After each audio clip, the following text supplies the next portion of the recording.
When people imagine life in Imperial China, they often picture harmony, tradition, and cultural sophistication.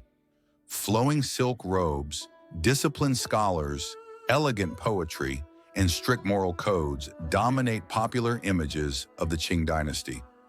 Ruling from 1644 to 1912, the Qing era is remembered as a time of imperial authority and cultural refinement. Yet behind this polished image existed a hidden world of suffering that history rarely confronts. One of the most forgotten figures of this era was the brothel boy. Male prostitution existed quietly throughout the Qing dynasty, though it was rarely acknowledged openly. Unlike female courtesans, who were sometimes celebrated for their beauty or artistic skills, brothel boys lived almost entirely in the shadows. Their lives were not romantic or glamorous. Instead, they were shaped by poverty, coercion, and a rigid social structure that offered them no protection or dignity. Most brothel boys did not enter this life by choice. Poverty was widespread in Qing China, especially in rural regions where families struggled to survive. Natural disasters such as floods, droughts, and famine were common, and heavy taxation placed additional pressure on already fragile households. In desperate situations, some parents sold their sons to intermediaries, believing it was the only way to keep the rest of the family alive. Others were orphans, abandoned children, or boys who were kidnapped and sold through human trafficking networks. From the moment they entered a brothel, these boys lost control over their lives. They were trained to obey and punished for resistance. Their bodies and time were treated as property. Brothel owners viewed them as investments rather than human beings. Every aspect of their daily existence was monitored. Leaving was not an option, and promises of freedom were vague and often deceptive. For many, their fate was decided before they were old enough to understand what was happening to them. Social stigma made their suffering even heavier. Qing society was deeply shaped by Confucian ideals that emphasized masculine virtue, family duty, and social hierarchy. Men were expected to marry, produce heirs, and bring honor to their families. A brothel boy violated all of these expectations simply by existing. He was seen as a moral failure. He brought shame not only upon himself, but upon his entire lineage. His presence challenged the values society claimed to uphold. The hypocrisy of the system was striking. Wealthy men, scholars, merchants, and officials sometimes patronized male prostitutes in private while publicly condemning them. Demand existed, but acceptance did not. Brothel boys were expected to remain invisible. Unlike certain female courtesans who could gain limited cultural recognition through poetry, music, or patronage, brothel boys were rarely granted any form of respect. Once labeled, that reputation could never be erased. Even if a boy managed to leave the profession, society would never fully accept him.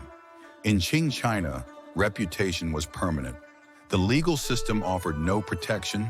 Qing laws were designed to preserve social order, not to protect vulnerable individuals. Brothel boys were not recognized as victims of exploitation. If they suffered abuse or mistreatment, reporting it could result in punishment rather than justice. Authorities often viewed them as criminals or moral deviants instead of exploited youths. Complaints were ignored. Abuse went unpunished. Silence was enforced. Brothel owners, meanwhile, often maintained relationships with local officials. Through bribes or influence, they ensured their businesses continued without interference. This imbalance of power left brothel boys completely defenseless, fully aware that no institution existed to protect them. Daily life inside a brothel was physically demanding. Long hours, strict discipline, and constant pressure took a heavy toll on the body. Illness was common, yet medical care was minimal unless it threatened profitability. Injuries were often ignored or treated inadequately. Youth was prized above all else, and as boys aged, their value declined rapidly. Once youth faded, so did protection. Older boys were often neglected or discarded.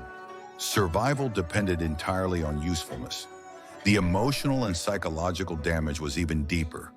These boys were isolated from their families and stripped of personal identity. They were expected to perform roles that denied their autonomy while suppressing their emotions. Shame, fear, and loneliness became constant companions. Mental suffering was not recognized in Qing society, and emotional pain was dismissed as weakness. Many lived with a profound sense of hopelessness. There was no future to work toward, no realistic path toward independence or dignity. Each day blurred into the next, defined by survival rather than purpose. Economic exploitation ensured that escape remained nearly impossible. Brothel owners charged boys for food, clothing, training, and shelter, creating artificial debt. Even when money was earned, it rarely belonged to the boy himself. Every expense was carefully calculated to keep him financially dependent. Debt replaced chains. Freedom was postponed indefinitely. Promises were used as control. Some boys were told they would eventually be released, but these promises were often broken. When freedom did come, it was frequently too late to matter. Their youth was gone, their health weakened, and their reputation permanently damaged. Without skills, money, or social acceptance, survival outside the brothel world was extremely difficult. Violence was an ever-present threat. Discipline within brothels could be harsh, and punishment was often severe. Clients, especially wealthy or powerful ones, were rarely held accountable for abusive behavior. Refusal was dangerous, yet compliance came at the cost of dignity and safety. Physical abuse was common. Psychological manipulation was constant. Fear was used as control. Living under constant surveillance and threat created lasting trauma, even if it was never openly acknowledged. Survival required submission, silence, and endurance. Life after the brothel offered little relief. Qing society allowed very limited social mobility, even for free men. Former brothel boys faced overwhelming barriers to employment, marriage, and community acceptance. Many drifted between cities, living on the margins of society. Some turned to crime, addiction, or begging, not because of moral failure, but because society offered them no alternatives. Reputation followed them everywhere. A past like theirs could not be erased, and redemption was rare. Perhaps the most tragic aspect of all is how history itself treated them. Brothel boys were largely erased from official records and historical narratives. Their stories were ignored because they challenged idealized views of morality, masculinity, and power. Remembering them forces us to confront uncomfortable truths about exploitation hidden beneath cultural refinement. So why did it suck to be a brothel boy in the Qing dynasty? Because freedom was taken before adulthood. Because society condemned them while secretly benefiting from their suffering. Because the law failed them completely.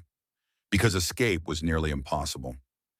And because history itself tried to forget them. Understanding their lives does not tarnish the past. It makes it honest. By acknowledging these forgotten individuals, we gain a deeper understanding of the human cost hidden beneath imperial splendor. Sometimes the stories history avoids are the ones that matter most.